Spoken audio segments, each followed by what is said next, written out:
અમદાવાદ સુભાષ બ્રિજને લઈને સૌથી મોટા સમાચાર। ક્ષતિગ્રસ્ત સુભાષ બ્રિજને લઈને આજે નિર્ણય લેવામાં આવશે। બ્રિજને રિપેર કરવો કે નવો બનાવવો તેને લઈને કોઈ ચોક્કસ નિર્ણય લેવાશે। રોડ એન્ડ બિલ્ડિંગનો રિપોર્ટ આવ્યા બાદ આજે નિર્ણય આવશે। આ મામલે રાજ્ય સરકાર સાથે પણ ચર્ચા કરવામાં આવી। પર આવેલા સુભાષ બ્રિજના રિસ્ટોરેશન તથા હાલની બ્રિજની બંને બાજુ નવા બે લેનના બ્રિજના નિર્માણ માટે અમદાવાદ મ્યુનિસિપલ કોર્પોરેશન દ્વારા વ્યાપક યોજના તૈયાર કરવામાં આવી છે। આ યોજના અંતર્ગત વર્તમાન બ્રિજની સલામતી, ભવિષ્યની ટ્રાફિક માંગ અને લાંબા ગાળાની ઉપયોગિતા ધ્યાનમાં રાખીને 2 ફેઝમાં કામગીરી હાથ ધરવામાં આવશે। સુભાષ બ્રિજ રાણી અને શાહીબાગ વિસ્તારોને જોડતો એક મહત્વપૂર્ણ માર્ગ છે।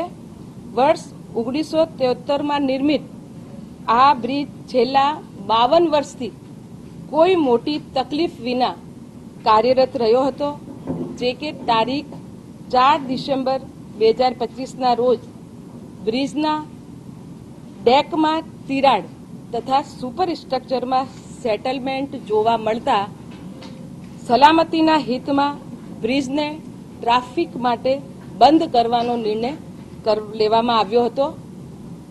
બ્રિજને થયેલા નુકસાન અંગે એમ્પેલન્ટ કન્સલ્ટન્ટ્સ, આઈઆઈટી રૂડકી અને એના ઉપરાંત એસવીએન સુરતના નિષ્ણાતો દ્વારા વિગતવાર તપાસ કરાવવામાં આવી હતી। નિષ્ણાતોના અભિપ્રાય અનુસાર હાલના બ્રિજના સુપર સ્ટ્રક્ચરને દૂર કરવું જરૂરી હોવાનું નક્કી કરવામાં આવ્યું છે। શહેરમાં વધતી ટ્રાફિકની માંગને ધ્યાનમાં રાખીને માત્ર રિસ્ટોરેશન સુધી સીમિત ન રહી હાલના બ્રિજની બંને બાજુ વધારાના નવા બ્રિજ બનાવવાની યોજના પણ તૈયાર કરવામાં આવી છે। આ સમગ્ર પ્રોજેક્ટ માટે અંદાજિત ખર્ચ રૂપિયા 250 કરોડ રાખવામાં આવ્યો છે અને કામગીરી ઈપીસી મોડ હેઠળ અમલમાં મૂકવામાં આવશે। અને વધુ ટેકનિકલ માહિતી કમિશનર સર આપશે।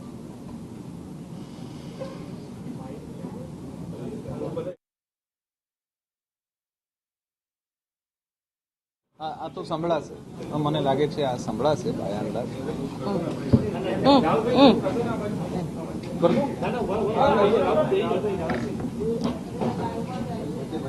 સો જે સુભાષ બ્રિજનું રિસ્ટોરેશન સાથે સાથે જે નવા બે લેન જે છે એને આડ કરવામાં આવશે। અત્યારે સુભાષ બ્રિજ જે છે એ 3 લેન છે, એને 4 લેન કરીને રિસ્ટોરેશન કરવામાં આવશે। જે 18 મીટરનું જે અત્યારનું જે કેરેજ વે છે એને 3 લેનથી 4 લેન કરવામાં આવશે અને એના સાથે સાથે એના બંને બાજુ ડાબી અને જમણી બાજુ બીજા એક્સ્ટ્રા 2 લેન એને આડ કરવામાં આવશે। આપણા પાસે આ એક ચેલેન્જ પડકાર તરીકે આવ્યા હતા, એ પડકારને આપણે ઓપોર્ચ્યુનિટી તરીકે લીધું છે અને આગળ અને પાછળ આપણને ટીપી રસ્તા 36 મીટરનું મળી રહે છે। એટલે એના આધારે આ બ્રિજ જે 18 મીટરનું હતું એને જે રીતે માનનીય મેયરશ્રીએ કીધું કે આગામી દિવસોમાં ઉપયોગિતા અને એ બ્રિજ ઉપર ભારણને ધ્યાનમાં રાખીને આપણે એ બ્રિજને અત્યારે 4+4 8 લેન બ્રિજ જે છે એ કરવામાં આવશે અને એ જે પૂરેપૂરું બાબત છે એ ઈપીસી મોડલ ઉપર કરવામાં આવશે। આપણે આ બ્રિજમાં 4 ડિસેમ્બરે સેટલમેન્ટનું આપણા ઉપર જ્યારે ધ્યાને આવ્યા ત્યારે તરત જ બ્રિજને બંધ કરવામાં આવ્યા। લોકોના જાહેર સેફટીના હિતાર્થે આ છેલ્લા 20 દિવસથી સતત અલગ અલગ નિષ્ણાતો, એ ચાહે આઈઆઈટી રૂડકી હોય, એસવીએનઆઈટી હોય, અલગ અલગ સ્ટ્રક્ચરલ એક્સપર્ટ હોય, આ તમામ લોકોને સાથે લેવામાં આવ્યા હતા। આ એક કમિટી બનાવવામાં આવ્યા હતા। કમિટીના રિકમેન્ડેશનના આધારે આપણને એ જોવા મળ્યા કે એનું જે સબસ્ટ્રક્ચર છે એ એને હજુ સ્ટ્રેન્થનિંગ કરી આપણે સુપરસ્ટ્રક્ચર પૂરેપૂરું એને ચેન્જ કરીને એને રિસ્ટોરેશન કરી શકાય છે. એટલે આપણે રિસ્ટોરેશન તો કરીએ જ છીએ, પણ એના સાથે સાથે આપણે 2 નવા લેન પણ બનાવીએ છીએ. એટલે એનાથી એનું જે કેરેજવે છે એ કેરેજવેમાં વધારાનું ક્ષમતાવર્ધન થશે અને એ વધારાનું જે ક્ષમતાવર્ધન થશે એમાં ટ્રાન્સપોર્ટેશન અને મોબિલિટીને પૂરેપૂરું શહેરને એના માટે ખૂબ ફાયદા બનશે. આગામી દિવસોમાં બરાજકમ બ્રિજ જે છે એ પણ બાજુમાં કાર્યાન્વિત છે. એનાથી પણ જે ક્ષમતાવર્ધન પૂરેપૂરું સાબરમતી નદી ઉપર એ પણ થશે. એટલે સંપૂર્ણ રીતે સુભાષ બ્રિજ જે છે એ છેલ્લા 52-53 વર્ષથી જે રીતે શહેરના સેવામાં આવ્યા એ રીતે આપણે આગામી દિવસોમાં ઝડપથી કામ થાય એના માટે આ જે રિસ્ટોરેશનનું કામગીરી છે આપણે 9 મહિનામાં પૂર્ણ કરવાનું આયોજન છે. અને જે નવા બ્રિજ છે જે બંને બાજુ 2 લેનનું હશે એ આગામી 2 વર્ષમાં પૂર્ણ થાય એ રીતે એને ફેઝિંગ કરવામાં આવ્યું છે.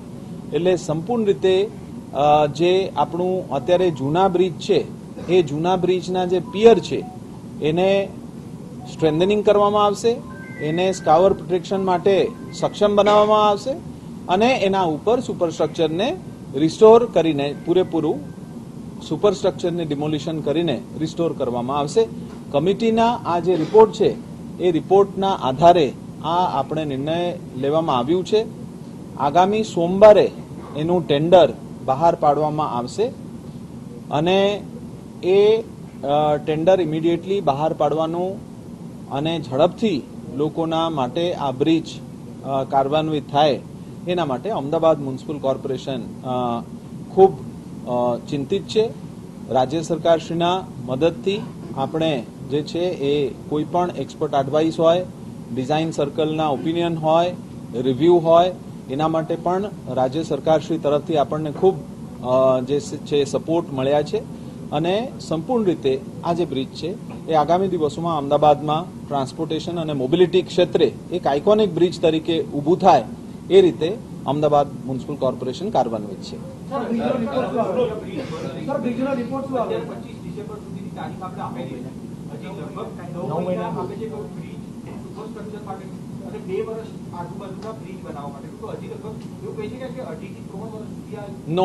નો મહિના, કારણ કે રિસ્ટોરેશન તો 18 મીટરનું જે છે એ 4 લેન તો કાર્યાન્વિત થઈ જાય 9 મહિનામાં.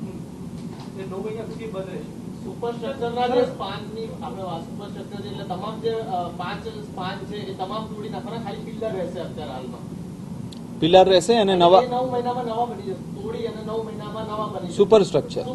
સુપરસ્ટ્રક્ચર અને સબસ્ટ્રક્ચર પણ એને સ્ટ્રેન્થનિંગ કરવામાં આવશે, નવા પિલર પણ બનાવવામાં આવશે.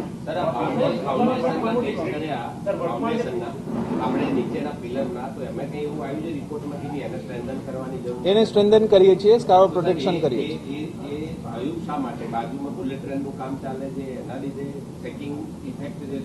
આમાં જે છે એ એક તો સુભાષ બ્રિજ 50 વર્ષથી વધારે કાર્યાન્વિત થયેલા છે.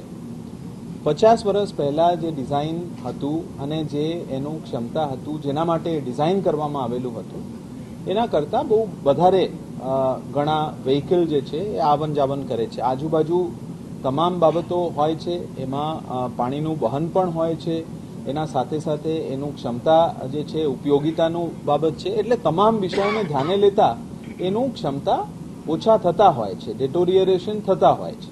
એટલે એના સંદર્ભે આપણે તમામ બાબતો ચેક કરીને એ જે એક્સપર્ટ્સ અને કમિટીના રિકમેન્ડેશનના આધારે આ નિર્ણય આપણે લીધું છે કે એનું જે સબસ્ટ્રક્ચર છે એને આપણે સ્ટ્રેન્થનિંગ કરીશું